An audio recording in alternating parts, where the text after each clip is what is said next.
The views and opinions expressed on any program are those of the producers and/or the persons appearing on the program and do not necessarily reflect the views and opinions of FRC Media, Bristol Community College, or the City of Fall River.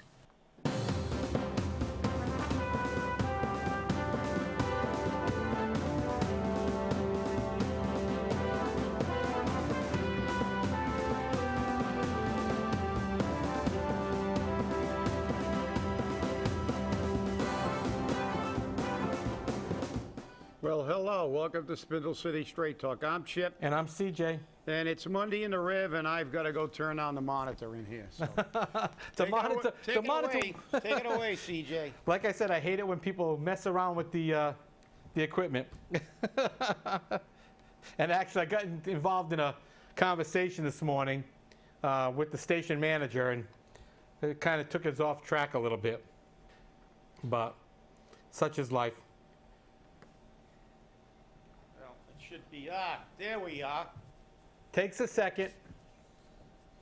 Well, it was off, but I mean, so we're back, so I can actually see what, You can actually see what I'm doing?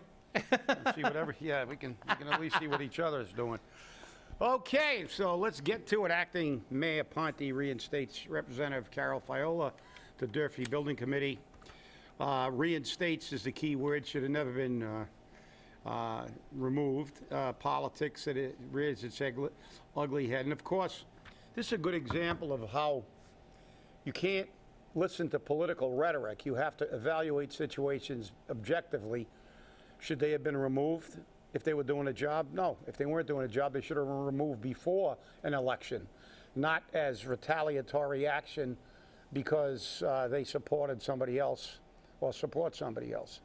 So this is one of the problems with government in general. You get hacks and zombies and people who don't care how badly you mismanage the government and screw the taxpayer. So reinstatement, and see, I guess she said she would, the mayor texted me last night about it. It makes sense, said Fiola, a Durfee grad. So, he's kind of undoing what happened, and obviously there's going to be some alterations in that. So that's good. And as I said, politics, don't listen to what they say, because obviously the people who don't support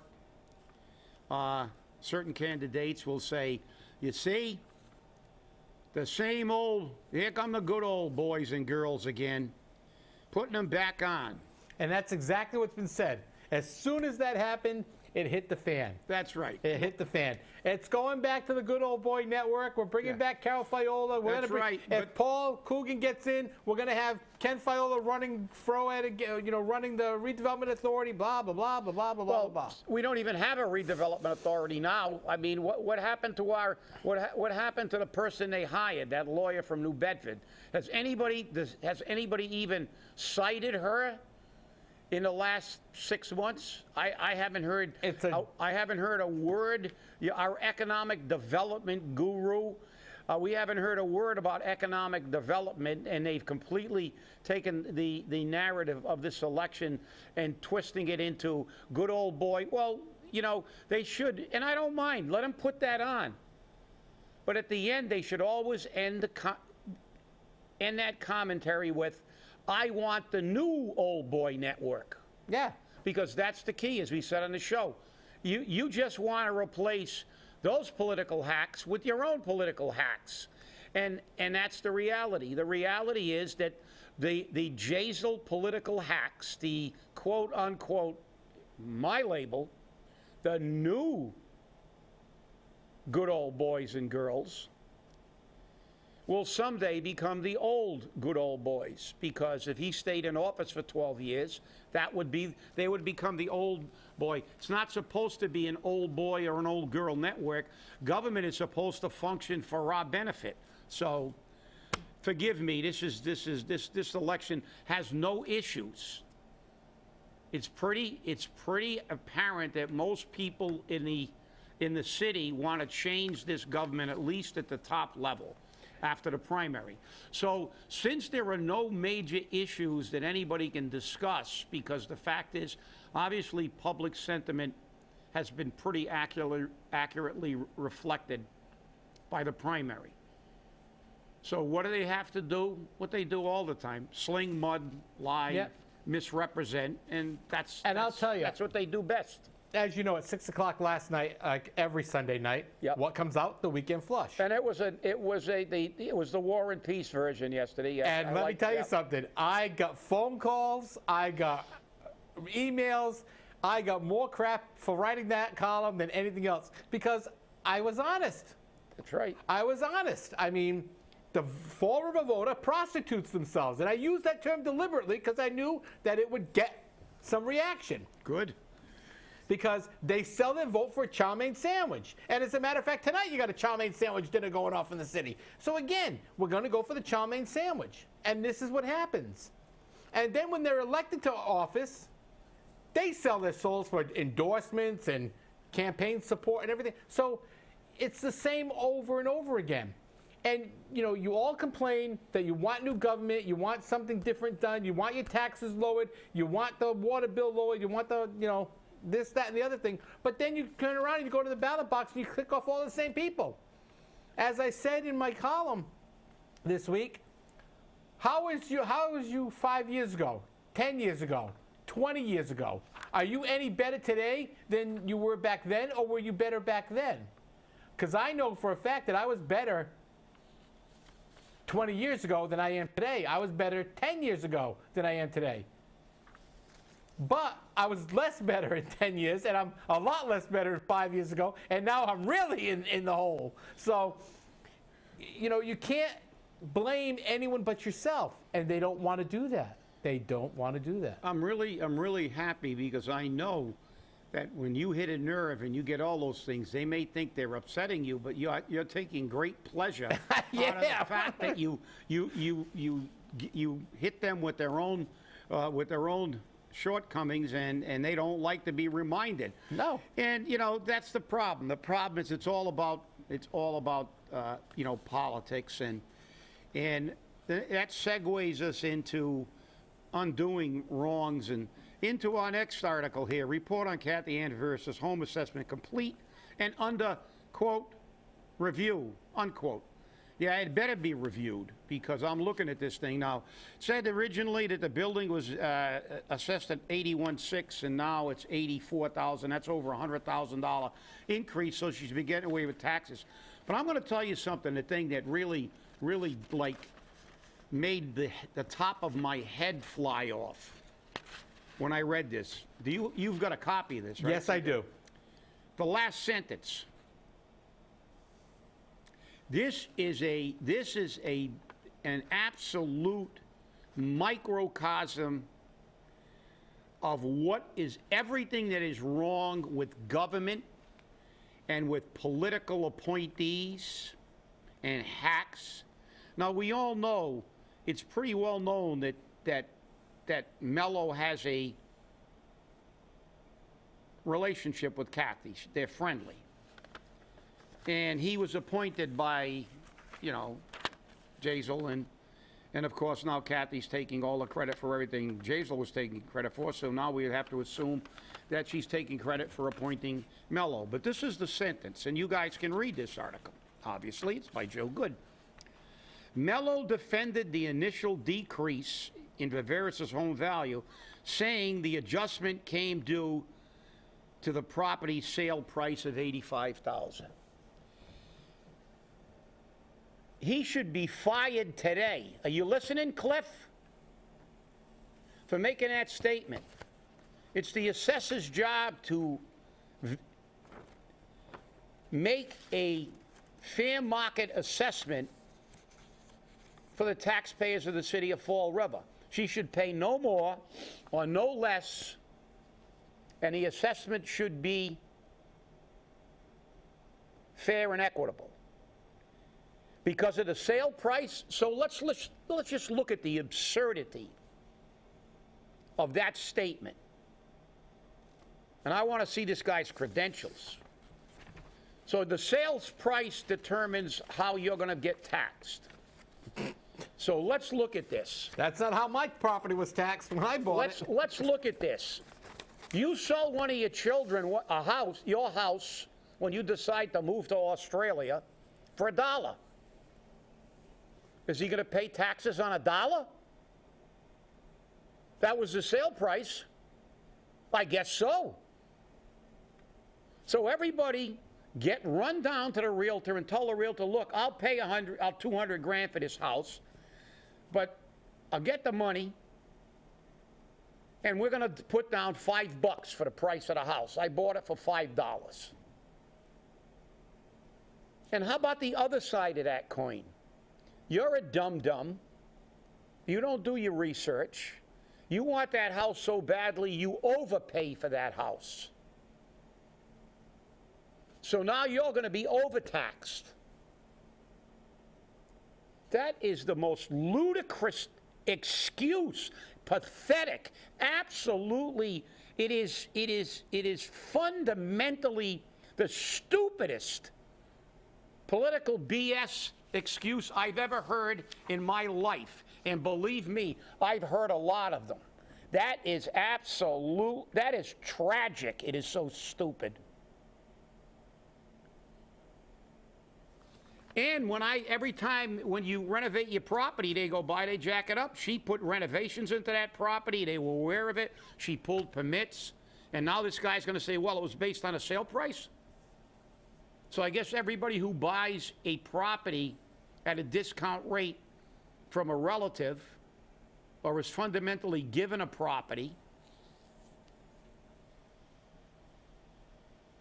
you get to pay on a sale price. You can't do that. Remember they used to do that with cars, CJ? Yep. Can't do it anymore, can you?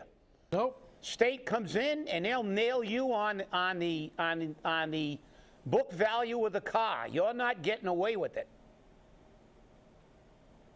But ironically, coincidentally, just by a stroke of sheer fate, serendipity, Cathy Ann grabs a waterfront property for $85,000, and the assessor decides that's how he's going to, his criteria for assessments. So to me, this calls every single assessment that he's ever made into question. Well, if I could get my property assessed at, $85,000, I'd be quite happy. But the worst part about it was the property, according to the article, the land was still valued at $105,000. Yeah, but it went up $5,000, I think originally, was it? No. It says maintained at $105,000. All right, yeah. Well, I thought originally it was like 100 and something. No, her it was property. 150. No, that was with the old figures. Yeah. So the land stayed the same, which Right. waterfront property really stays the same. No. That may be actually true in Fall River because this is the only place where land doesn't appreciate. It depreciates because who wants to come to the crime capital of Massachusetts? Hey, Detroit was like that for the longest time. But maybe, why don't we get the Chamber of Commerce to assess her property? It might be assessed at $1.5 million, because you saw how great they said Fall River was. That's Low right. crime, wonderful. And didn't they talk about the waterfront? Yeah, the water. She's got a house on the waterfront. Right. I mean, $85,000 for a waterfront piece of land? Come on. I don't care if the thing's got a garage on it. You couldn't buy a house trailer on the waterfront. I mean, I remember years ago, I've been going to Old Orchard Beach, Maine for years. And I remember when that waterfront was not developed at all. When I was a kid, my father was born in Maine. I went to Maine every summer in my life. And then they began to sell the waterfront properties, and I'll never forget it. They were selling it for $500 a lot on the waterfront, and it was $1,000 to $1,500 if it had a building on it. You can't buy a property on Old Orchard Beach today for under $1 million. Right. You can't get anything on it. I don't care if it's a shack. If it's on the beach, it's $1 million and up. So this is just, I mean, look, like I said, this isn't even urinating on my head. This is defecating on it. You want me to believe this, and then you come up with this pathetic excuse? Did you assess everybody's property at the sale price? And if that's the case, it's wrong. That's not your job, because it's your job to give the people of Fall River equity. It's up to you to determine what is the real, what you should be charging people, and it should be fair and equitable, and the same measurement should be used for everything. Didn't they talk about when you assess property? And I talked to a real estate guy, and I said, when you got a property or something like that, what do they do when you first buy it? They said, well, they look around the neighborhoods and stuff. Wasn't even close. So nothing makes sense. Nothing makes sense. It's another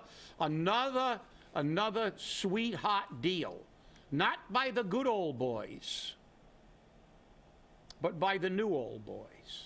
Yeah, what's very interesting is, because I called the assessor's office and I asked them, how do they determine the values of these properties? And they told me, well, we go by the most recent sales of like and similar properties, and we come up with a value. Well, that's the same way the real estate agents do it. And that's what they use to determine how much a house should be sold for. But is that fair and correct? I mean, if the house next door to me puts $200,000 of work into the property, and he sells the house for $500,000, is my property now worth $500,000? I don't know. According to the city, it might be.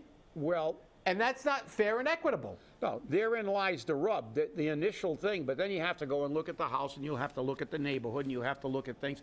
This is why they're supposed to actually do their job, because that scenario isn't correct either. Because if that's the case, when's the last time you ever saw your taxes decrease? Never. Never. Okay, so we all know that housing prices in Fall River have... You've owned your house for a long time, so have I. The value of my house, market value of my house has gone down. I could get $100,000 more for my house 25 years ago. Right. Without the improvements I put in it. Why? Because property in Fall River then was worth more money. This is one of the worst property areas in the state of Massachusetts. We all know why. We don't have to get into it. But the reality is they only use, again, this is another great example of government. You never see taxes go away, and you never see taxes getting reduced. I know Jays are going to say, I eliminated 2 of them, but you didn't eliminate them. You eliminated the name. You eliminated the trash fee. You eliminated the purple bag fee. What those paid for is still in the budget, and we're paying for it with one of our other taxes. I've never seen I've never got a bill from the city saying, congratulations, you're paying $500 less this year, period. And so you can spend the money. Now, they say it's going up, it's going up, it's going up. I mean, this whole thing it's a scam. And what disturbs me is that every year at budget time, we'll be watching this in June again, when whoever is a financial team will be talking about real estate revenue, tax revenue, and unfunded liabilities, and all these things which all they do is talk about and never do anything about. Oh, they do something about it. I apologize. They figure out a way to jump our taxes up even when there isn't a tax increase, whether it's changing the assessment, which for everybody but Cathy goes up, and or politically connected people, or they turn around and they raise all the other fees, or they get TIFs and ties. And no matter how many times we tell you people, do you ever see that brought up at a city council budget hearing? except maybe by somebody at public input.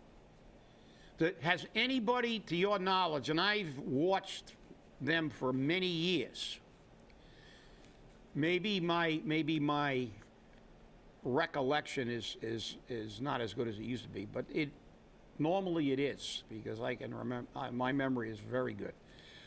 But have you ever, CJ, seen them come down with finite figures on what all these TIFs and ties, how much it's increased our tax base over the last 10 to 15 years, and the impact on the residential user who had to pick up that in the 2.5 factor? No, they've never done that. But what they have done, and Mary Sahadi did it most recently when they were prepping for this budget, for the 2020 budget, was they said the money that the tax revenue includes is the money from the TIFs and the ties, and that it gets rolled into the tax collection, which means the taxpayer pays it, even though these big guys don't pay it. You're right, but what you just said is exactly the way they talk. They're not going to give you numbers. They're not going to tell the tax. She didn't tell. She's not telling the taxpayer. We said it gets rolled in. We've said it gets rolled in. Has she ever come up? She's always the two big number geniuses. Have they ever come up and said, well, over the last 15 years, the residential taxpayer, because of what was absorbed into the residential rate to make up for TIFs and ties, has cost you an extra $400 a year, or an extra $600 a year, or an extra $800 a year? No, they'll never tell you that. They'll just keep rubber stamping TIFs and ties for millionaires and sticking it in your bill. That's right.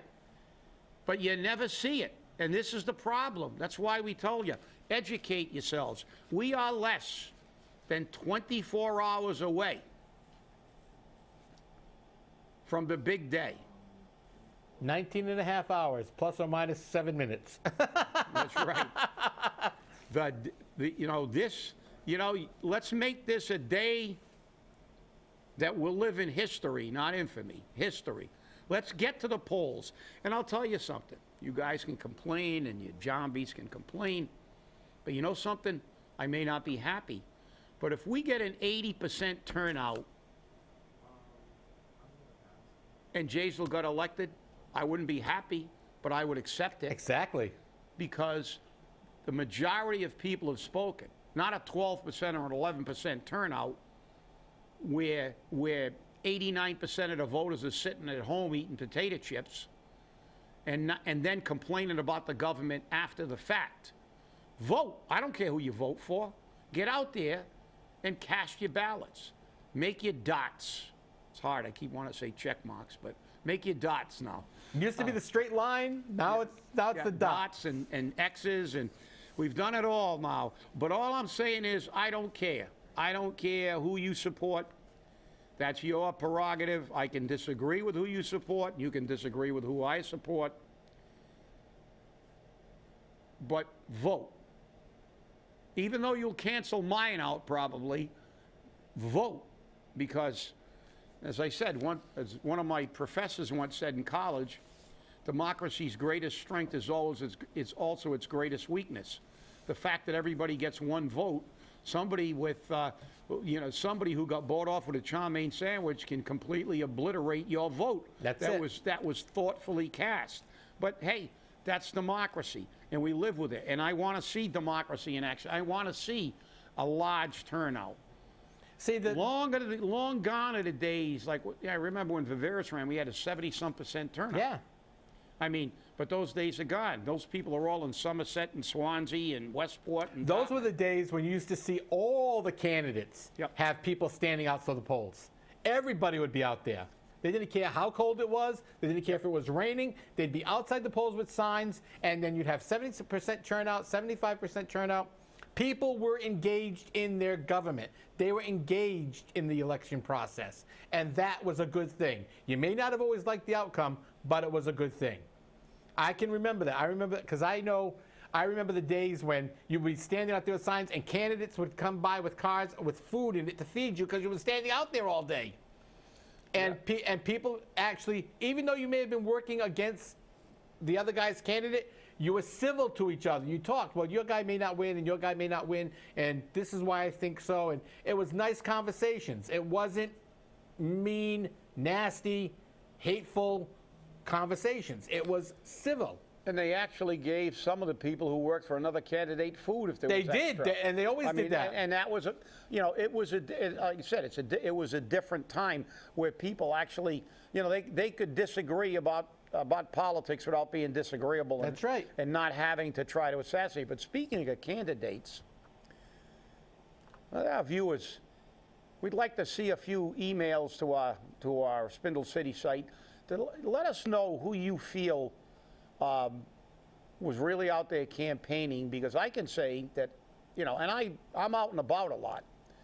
Now, I'm not talking about who you saw at everybody's political times, because obviously they're going to go to a political time and ask you for your vote. Of course. Because they feel that if you're supporting one candidate, you will probably be going to the polls. So it's not but I have not really seen a lot of candidates out and about in public places, like out around, Walmart or something like that, or although there was some, it was a Cathy Ann thing. I got the word that somebody was out at the Lebanese bakeries handing out stickers, but that used to be a staple of the candidates.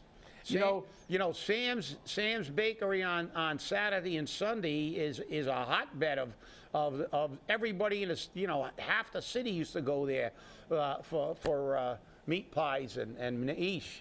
But now you look around, you go, wow, I didn't see anybody around Sam's or anything. Maybe there were, but not when I was there. And the funny thing was, there was a candidate who was in the primary, in the mayoral bid, Erica Scapachico, who was out knocking on doors. You saw her every day. Even though she worked, she was out knocking on doors, meeting people, going door to door, going to different events, not only political events, but other events. She was out there reaching out to the people. And I think she did go to Sam's, actually, too. I'm pretty sure she did. She lives not too far from there. Yeah. Or lived not too far from there. So it makes sense that you do that. Another person that I saw doing a lot of that was Chris Peckham. He went everywhere with his daughter, which is a great photo op, believe me, political candidate and children. But he went everywhere. Brought the dog, too. Yeah, you always got to bring the dog, too. And, he even came to BCC Studios to tape his, candidates, who am I speech to the people, and he brought his daughter. But he was out there. I mean, I saw him go out to different things. But most of the candidates I saw campaigned on Facebook. And not everyone who votes is on Facebook. Well, I guess they didn't learn from the people who were involved in a recall and did most of their campaigning on Facebook and were not successful. But I'm talking more, and I know Erica Scott did go out and work, but I'm talking about city council candidates and school committee candidates for the most part. We'd like to know if you ran into anybody, because to me, it's mystifying that I virtually saw none of these new candidates out anywhere. And I do frequent a lot of places in the city where you would assume that you would see a political candidate at least once during this long campaign season. But frankly, I have never, and I was in Boston the day you had city council candidate, was it Cole? Yes. And I was also in Boston again when you had somebody else on, I think. And I was here for Linda because it was didn't have an appointment. But I'm just curious. So listen, as our credits begin to roll, please exercise not only your right, but your obligation to shape your own government. It is probably behind taking care of your family, the most important thing you can ever do as an American. We'll see you on Wednesday to discuss the election. Have a great day, and remember, vote tomorrow.